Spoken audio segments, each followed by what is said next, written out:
So simply being told what they once believed was nonsense isn't nurturing. The question for folks deconverting is, how do I find community? How do I fill this space? Right? How do I ritualize life? Welcome to Voices of Deconversion. We share the inspirational stories of deconversion told by former Christians who are now atheist or agnostic. Our stories remind us we're in it together. They give us hope to find our voice. They encourage us as we discover who we are and help us to embrace who we become. Now here's Steve with today's guest.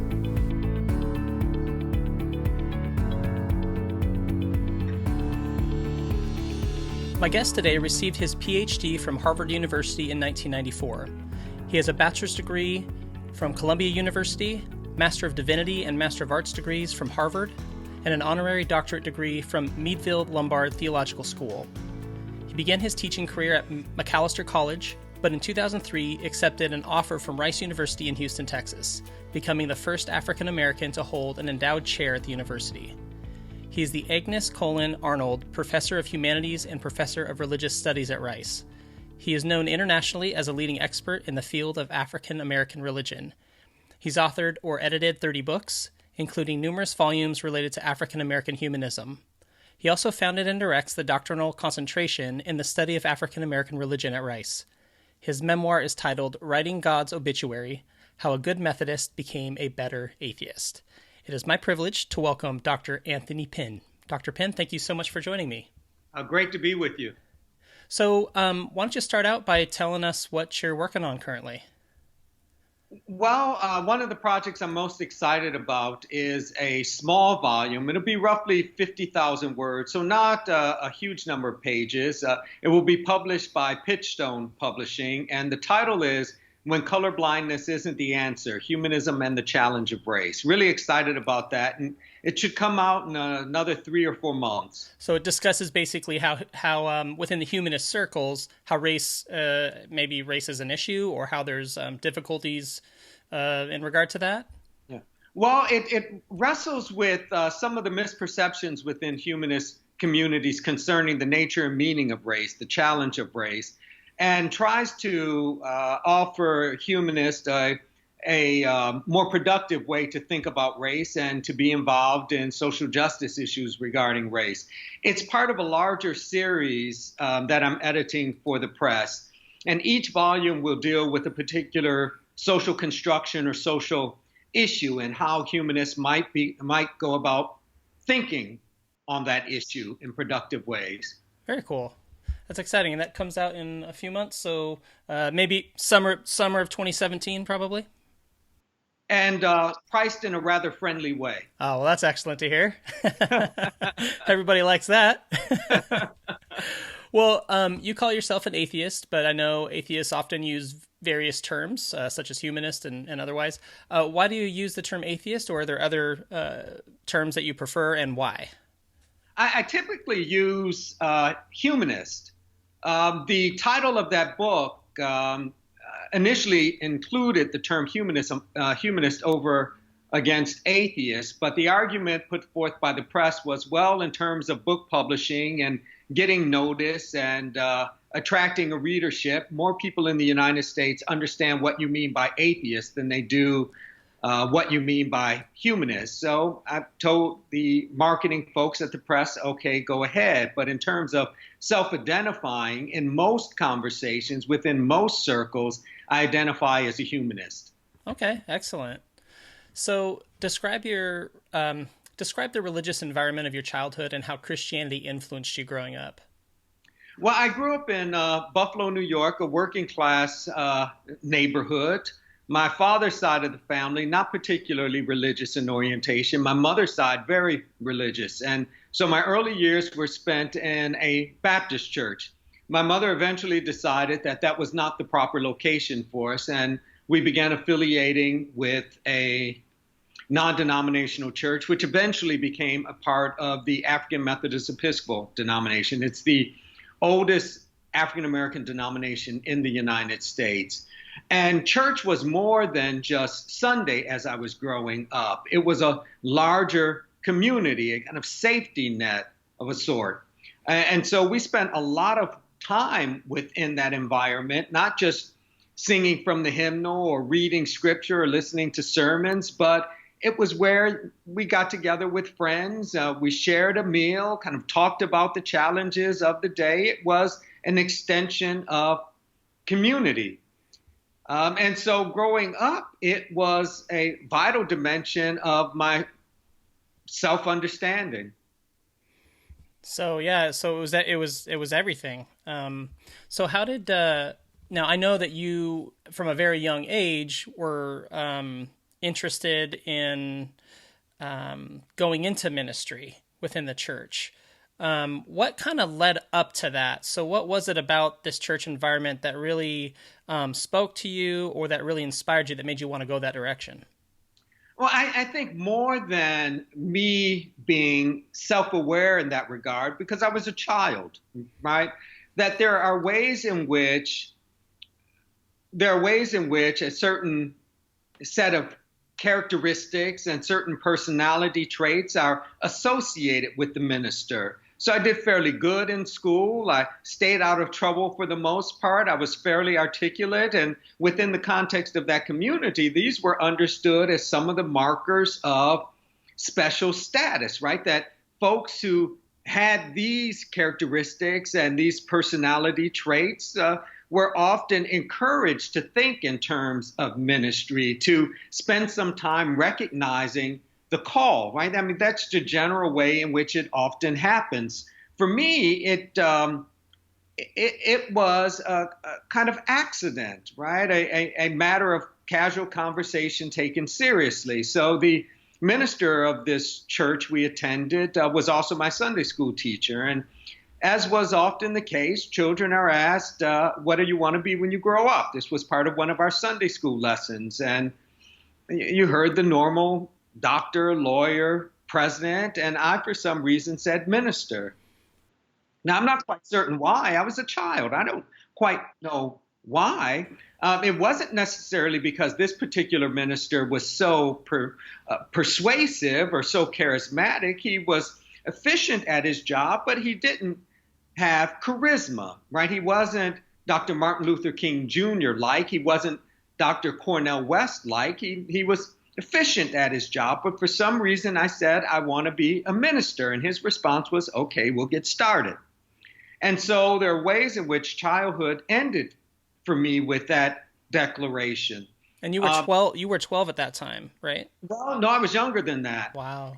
At this point, because what he started doing was kind of introducing me to ministry by having me sit in the pulpit on Sundays, and I would line the hymns and I would lead prayers and I would open the doors of the church, this sort of thing.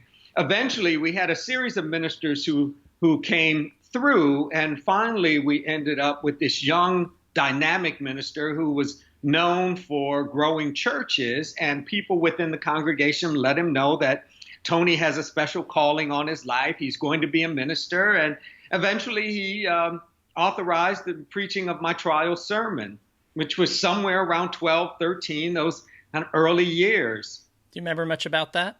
What it was about, or?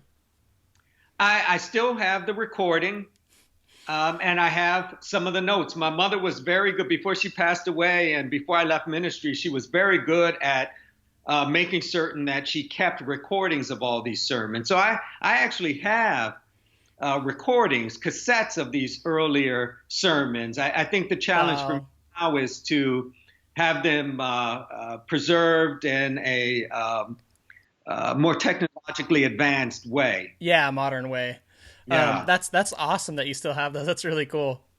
How did your faith grow or change as you grew? So you're kind of on this track to be a minister, and as you get into your teen years and stuff, how did your faith develop? Did you have a real strong personal relationship with God, did you feel? I thought I did. I thought I had an extremely strong relationship with God, which put me in opposition to the world, right? The statement goes this way: we're in the world, but not of it, right? And there are ways in which I tried to, as a teenager, live that out.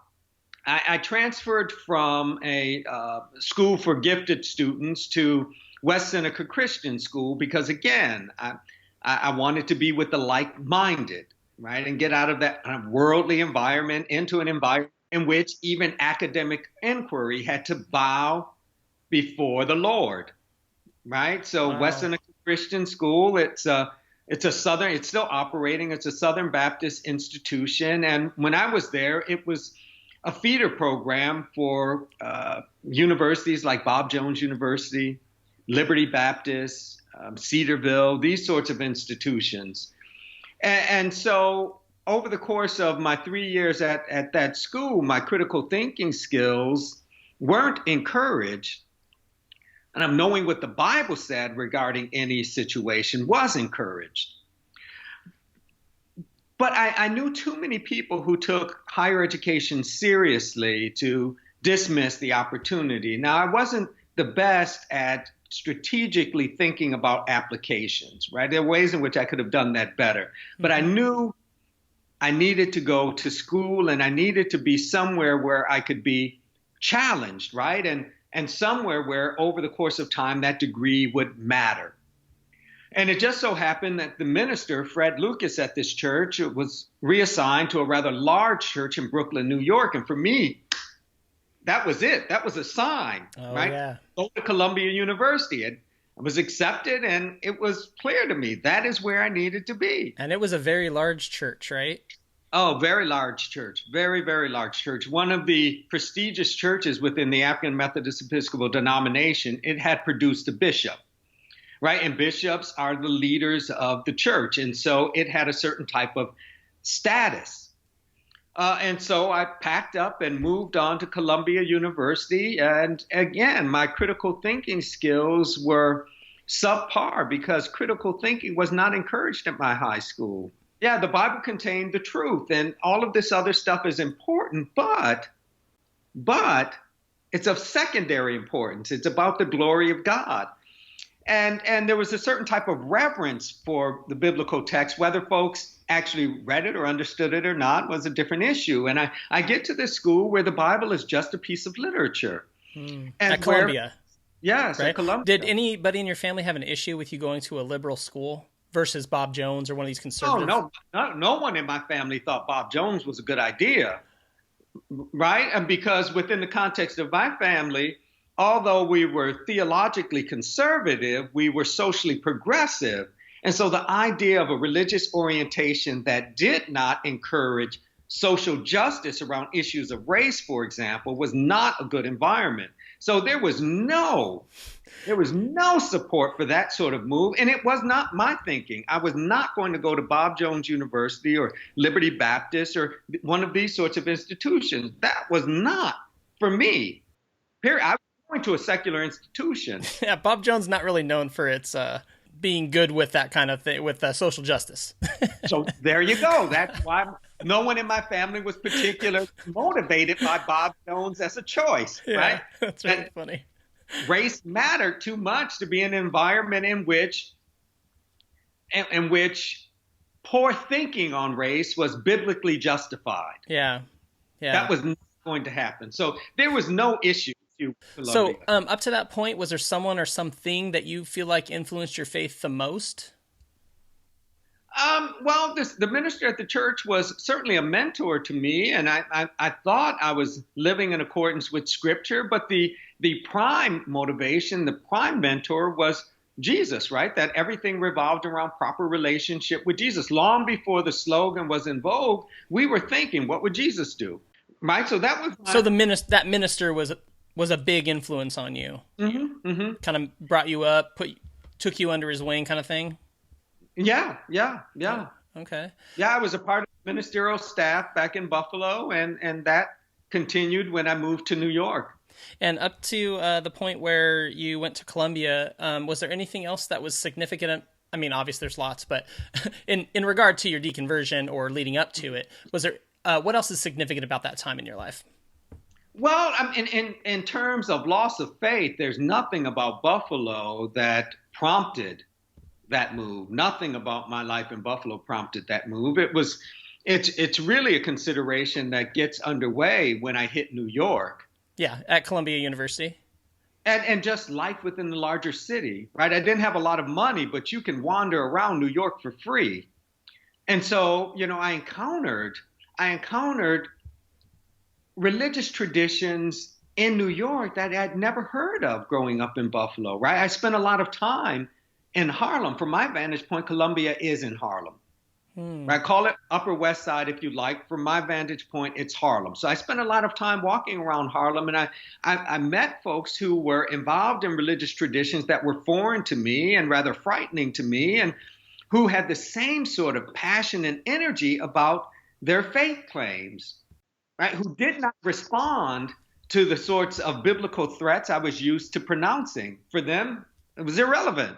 They had their own faith. They had like a personal faith, and they didn't really bother themselves too much with the theology or the scriptures. Oh, no, I'm talking about different traditions, not simply liberal Christians, yeah.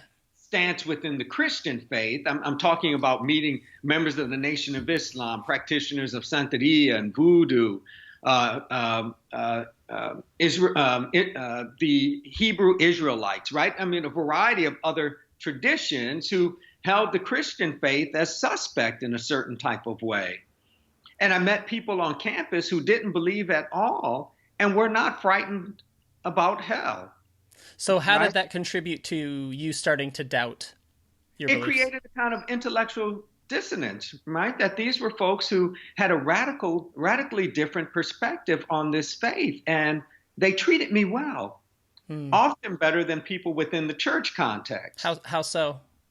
Well, within the church, it was often the case that there was a great deal of backbiting, and there was this kind of unspoken competition concerning who God favors, right? A kind of Cain and Abel thing writ large. And so it could be a rather hostile and discouraging environment, and it was often the case that within the church context as I knew it, people appreciated you or loved you to the extent they thought that was God's will. Fall outside of that, and you could be in for a world of hurt. But I was encountering people in New York and at Columbia who cared for me, who were kind to me simply because I was. Oh, so during this time, was there a doubt or a question that you had in your mind about God or about your faith that worried you the most? Well, it was just my sense of God, who I thought God was and how God operated in the world, wasn't lining up with my material experience, right? And theology, the rather rigid conservative theology I brought from Buffalo, wasn't lining up. And it's also the case, right? I'm working at this church in Bedford-Stuyvesant. It's not Bedford-Stuyvesant of 2017. It's Bedford-Stuyvesant of the early 80s. It's economically challenged, right? I'm in New York during the age of crack cocaine, right? There's a lot taking place, and I have a theology and I have an approach to material life that's inadequate, that aren't really answering the questions that people are asking, aren't really providing a way out of the misery of life, but instead are simply giving people a way of appreciating the misery of life, right? Kind of finding something useful in the misery of life, as opposed to giving them a kind of social critique, a kind of theological critique, a kind of philosophical critique that ends misery. That wasn't offering. Lots of churches do ministries where they feed the homeless, or they have a clothing bank, or they do various ministries and many, many more things. So were you not seeing that kind? But that's different. That's not what I have in mind. That is not enough. That doesn't resolve the problem. That's a Band-Aid, right? But even within the context of that sort of work, there is often within Christian community a tension between that kind of limited engagement within the world, a kind of Band-Aid in preparation for the return of Christ, which is a kind of radical surgery, that there's still a notion, a theological notion of redemptive suffering. Yeah, right? So your suffering leads to something better. And how could it be otherwise when the primary story of the Christian faith is about suffering? Yeah, that's the central narrative. That is the central narrative. And so why wouldn't that inform how Christians understand their daily walk? And that's what you had a problem with. Yeah, you've got a tension between social justice work and this underlying deep appreciation and need for suffering. Wow. It conflicts. I mean, they're mutually exclusive in that Yeah. sense. And that created a problem for me. So I tried to soften my understanding of God. I moved away from this understanding of a God who breaks into human history and makes things happen to a God who operates based upon persuasion, who is always directing us towards the good, but who respects human free will and tries to encourage and persuade us towards the good, but can't force us towards the good. Interesting. Yeah. So you're having to evolve your beliefs. Your beliefs are evolving. Yeah. So did you confide in anybody at that time in your life that you were having doubts or that your theology was changing? With whom could I have that conversation? I'm a minister, right? Ministers have answers. So with whom could I share this? Not with my pastor, not with members in the congregation who are looking to me for answers. So it's just me and the classroom. I could wrestle with this stuff in the context of papers, but that's it. Even on campus, I was known as a minister. So no, who do I have this conversation with? There is no one I can have this conversation with. So you basically have to kind of fake that you're having doubts or just hold it in, not tell anybody. Hold it in. And so that would reach points at which it became too difficult to be within that context of ministry. So I would often miss service as a way of catching my breath. I didn't have to be in the pulpit saying things I wasn't certain of. So slowly kind of pull away, kind of avoid it. Yeah, it would reach a point where I can't do that today. I can't have a conversation and hide my doubts today. Yeah. So I just wouldn't go. And I would often blame it on train delays and that sort of thing. And it's New York. New York, early 80s. Yeah, the train is delayed. You know, you can easily miss it. It happens.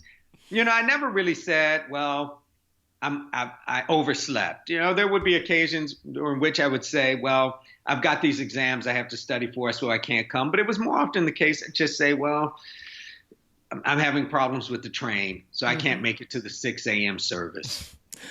It's funny, like I'm laughing, but it's not. I mean, that's a horrible place to be in life where you're having to, I guess, ignore what's happening inside in a sense, or at least put on a facade that that things are just fine, things are going along just like they should, and everybody around you thinks that, and you're having to hide that. How'd that feel?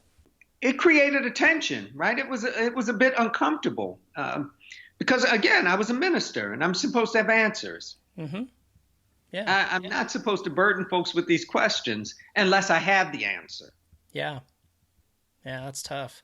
Right, but to just have questions, that doesn't work so well. It works really well in the academic environment, which is where you went. Yeah, but it doesn't work so well in the church context. And, no. But I was still committed to church ministry. I just was going to do it differently. So, you know, my models for ministry shifted, and someone who became a clear, for me, model of ministry was Adam Clayton Powell Jr., for whom ministry was a platform to do material good for people. That made sense to me, right? So I'm shifting towards the social gospel. What you believe is secondary to what you do. That's the real indication of commitment. It's what you do in the world. Yeah, and I know that that's something you carry over to humanists.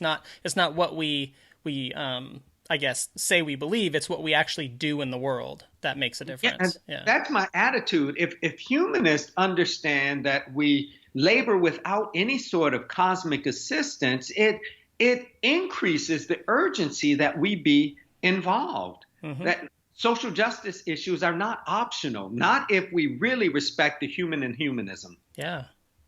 So take me right up to that point where you're about to, you're about to be at that point in your life where you don't believe in God anymore.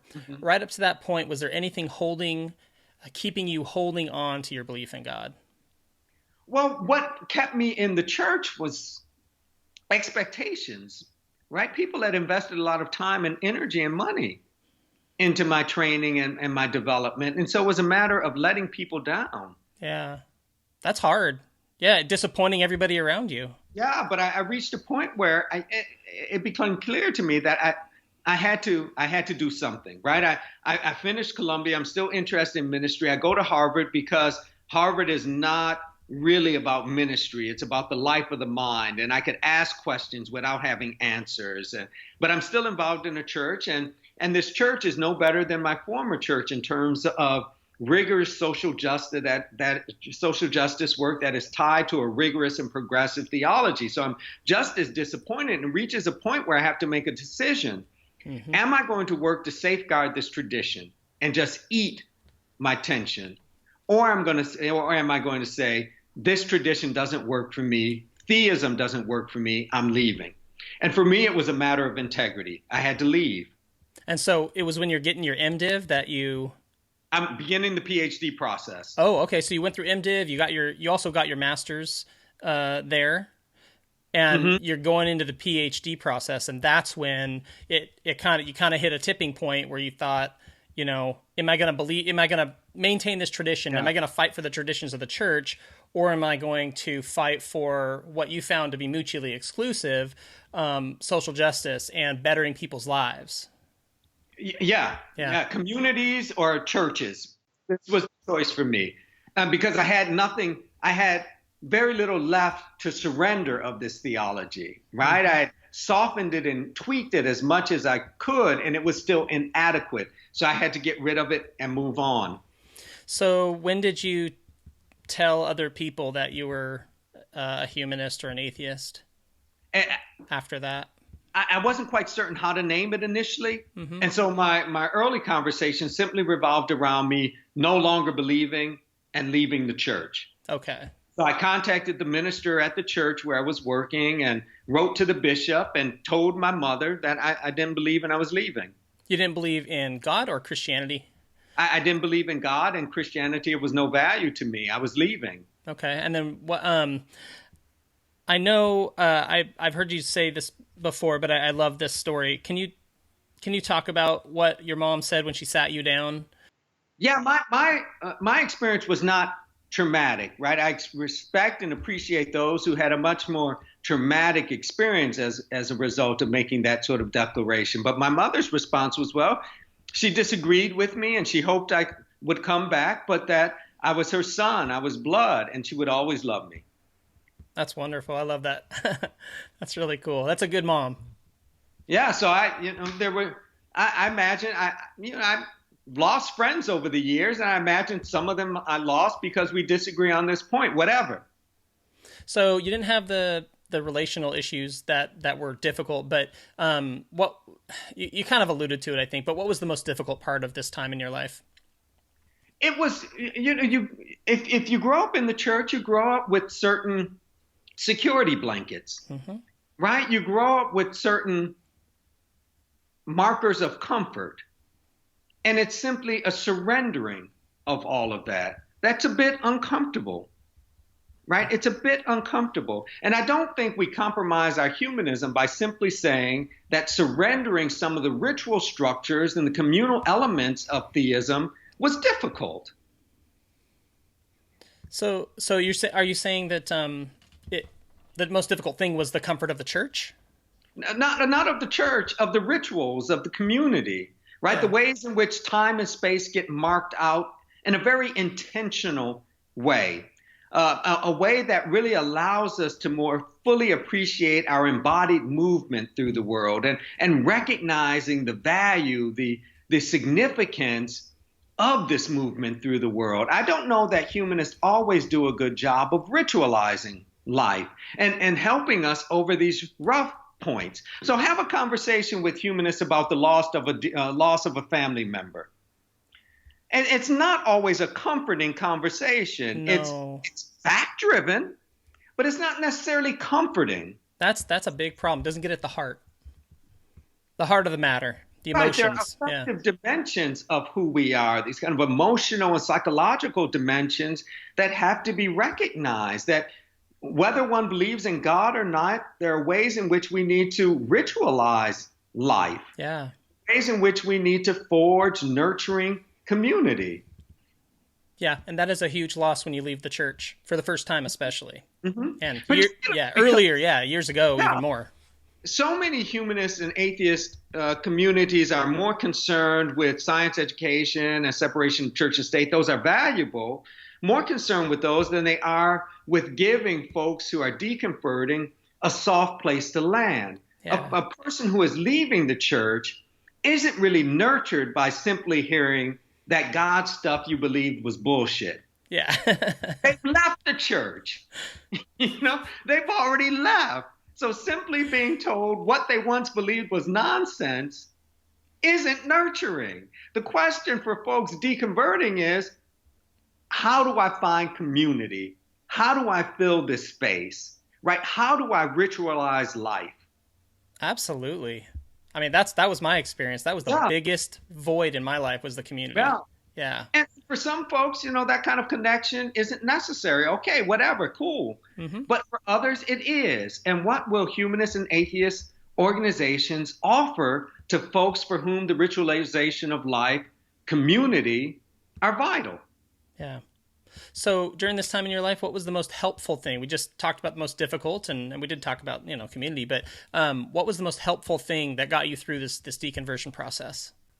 Well, once I made the decision, I was tenacious about it, and what became extremely helpful was encountering folks who gave me a way to name what I was, right? To kind of name this process. So I met people like Sharon Welsh, who's now provost at Meadville Lombard Theological School. I met the late William Jones, who wrote this book in the 70s. Is God a White Racist? He was a secular humanist whose conversations were extremely important to me. Corin Arizian, who was a minister within the Unitarian Universalist Association. These are some of the folks who have helped me think through these sorts of issues, right? To kind of reconstruct myself in a way that was true to my theological and philosophical shifts. So kind of giving a name to it, and having some structure and maybe finding out that there's a history behind some of this, and connecting with those people. That's kind of what you're saying? Okay. Do Christians misunderstand the reason you are no longer a Christian? Of course.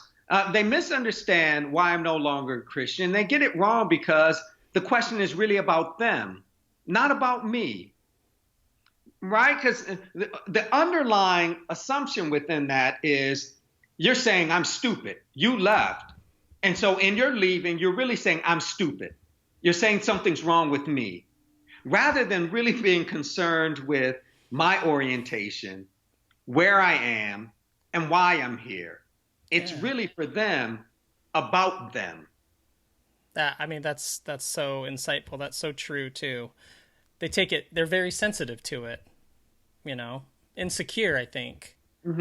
They're looking at someone in the face who was what they were, and they knew that person, and yet now this person is the complete opposite religiously.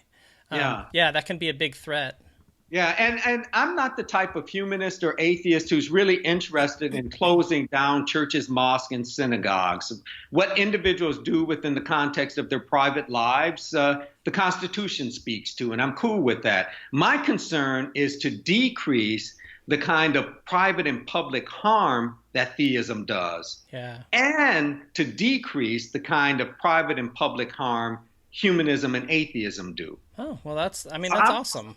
My concern is to decrease the kind of harm that we do to each other and to the world. Christian or atheist? Christian or atheist. But what are those misunderstandings that Christians had about you? I know that they're insecure about it. Without God, you can't be moral, right? That's a big one, right? The assumption by theists that if you don't have God, you can't be moral. Yeah, that's huge. The assumption being, and they don't understand the problematic assumption undergirding that assumption, right? That they are only moral because God says to do X, Y, and Z. Yeah, that was really kind of an epiphany for me when I realized that. It was like, that's kind of ridiculous to think that you would not murder someone simply because you were told not to murder them.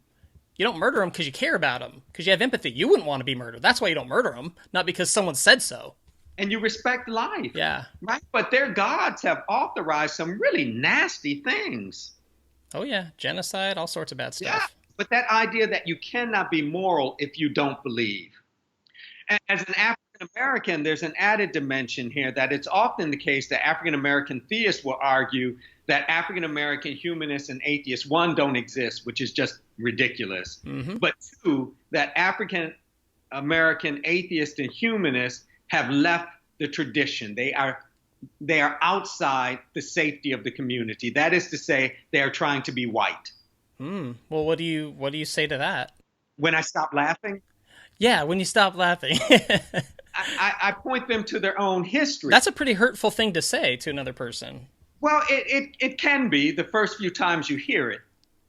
But I've heard it over the course of several decades. So, it's more humorous than hurtful to me. Mm-hmm. But I remind them that if that is in fact the case, they have wiped out some of the great champions of social justice within African American communities. They don't get to claim Frederick Douglass.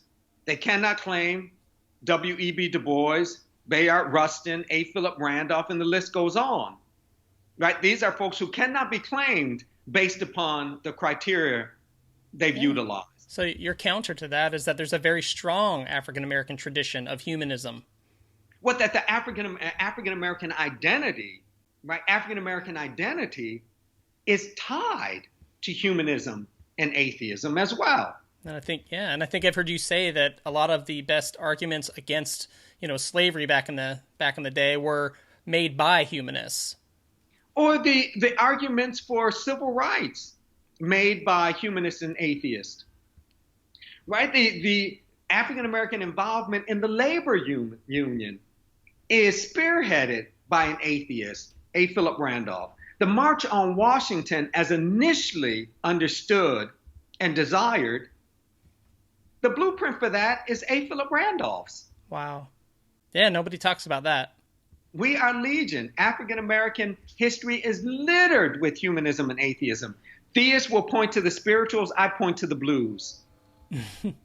That's awesome. Well, I mean, that's kind of what I'm doing with this podcast, is trying to get the word out that, like, there's lots of us out there. There's a lot of diversity within the atheist movement. Yeah. It's just we don't talk about it as much as we should. We're not out in public discussing it, and so that's great. And we cannot allow people to separate our good work from our humanism, right? Because you'll get a popular conversation when folks have to acknowledge the work we're doing, they try to separate the two. So you're doing this good stuff despite the fact that you don't believe, as opposed to recognizing that we do good work precisely because we are humanists or atheists. Yeah, well, they tie it to Christianity. When they do a good work, it's because they're being a good Christian, Or people will often say, and they want to understand this as a compliment. So again, it makes me chuckle. Yeah. That people will often say, if they think I've done something that is morally and ethically upstanding, they'll say, see, you're more Christian than the Christians.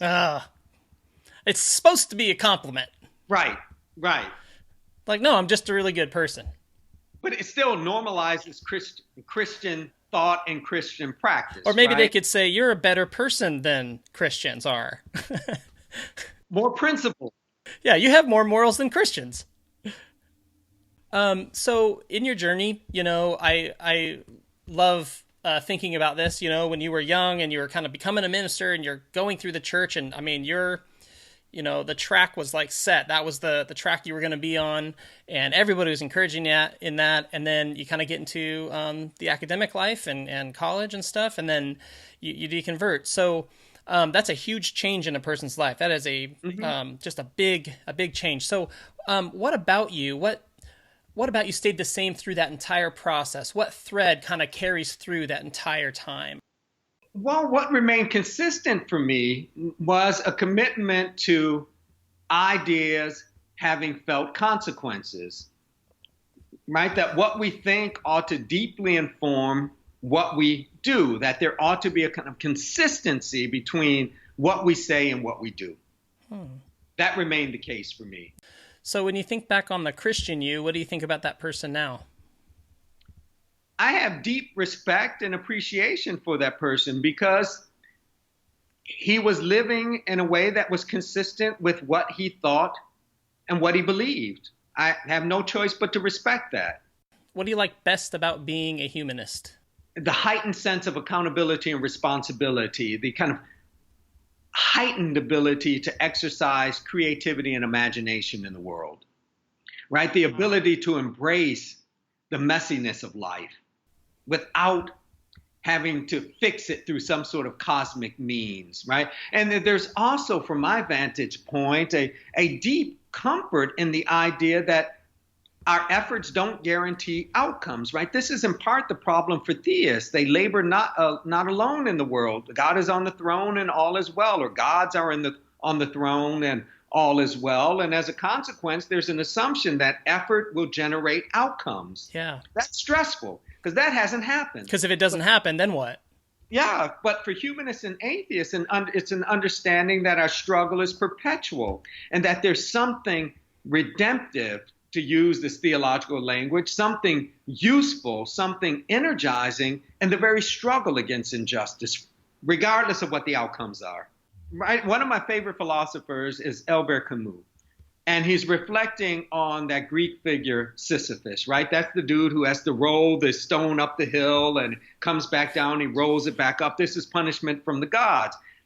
For Camus, there's something useful in that idea that what he sees there is the deep value in persistence, the deep value in perpetual rebellion. And he ends this short essay on Sisyphus with these words, right? This is near the end of that short 5-page essay. I think it's about 5 pages. He says, one must imagine Sisyphus happy.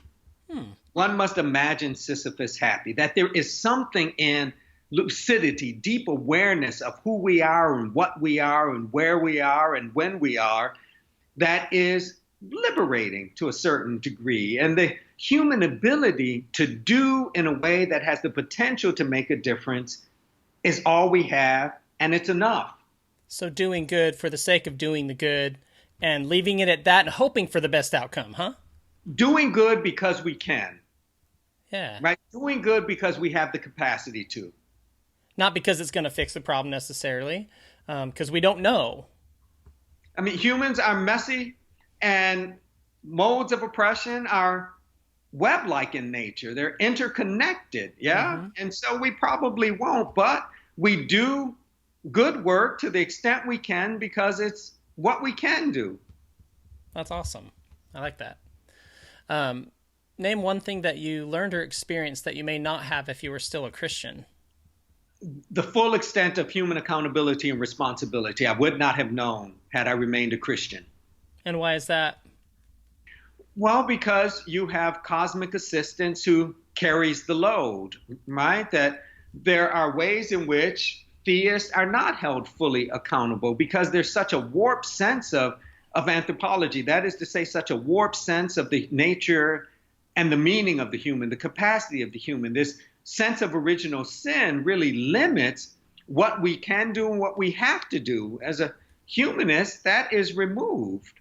So the full extent of accountability as a human, I totally get that. I totally get that. Yeah, but you'd mentioned something about sin in there, right? Well, I'm saying that for the theist, human accountability and responsibility is reduced through the argument of original sin, right? So for Christians, for example, we are born fundamentally flawed. So if you're making mistakes in life, it might just be because of original sin. There's original sin that limits our capacity.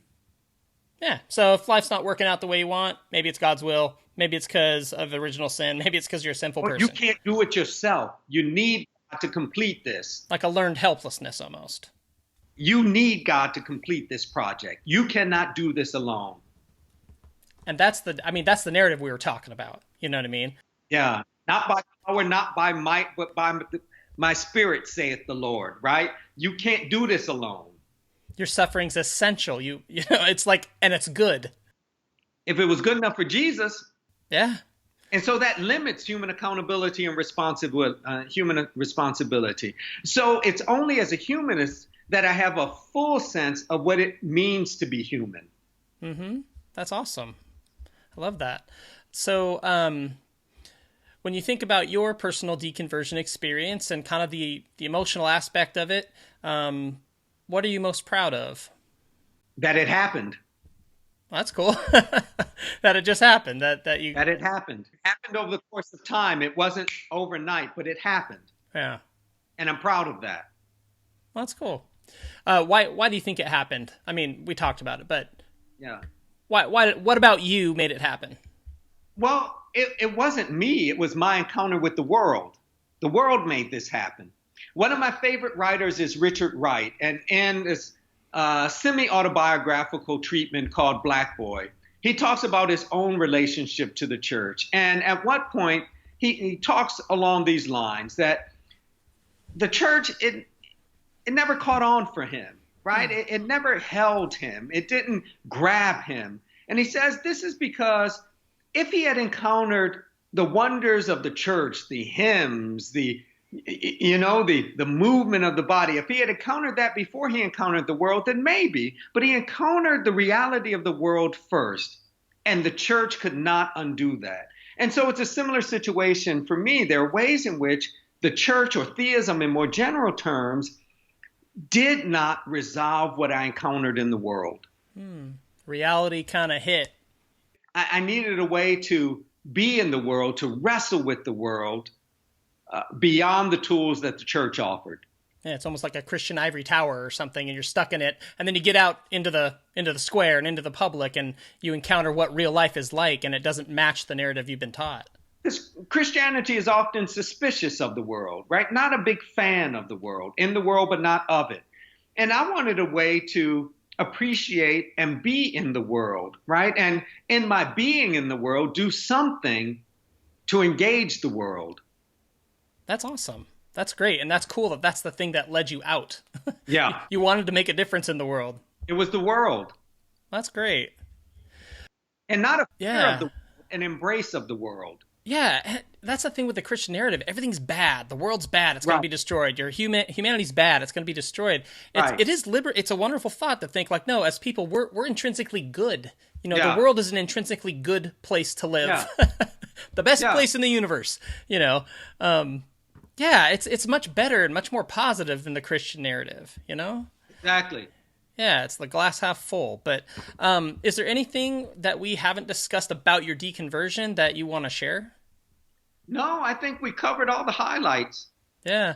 Well, I started the podcast for people who are recently deconverted Christians. When you think about that person, what encouragement or piece of guidance would you give them?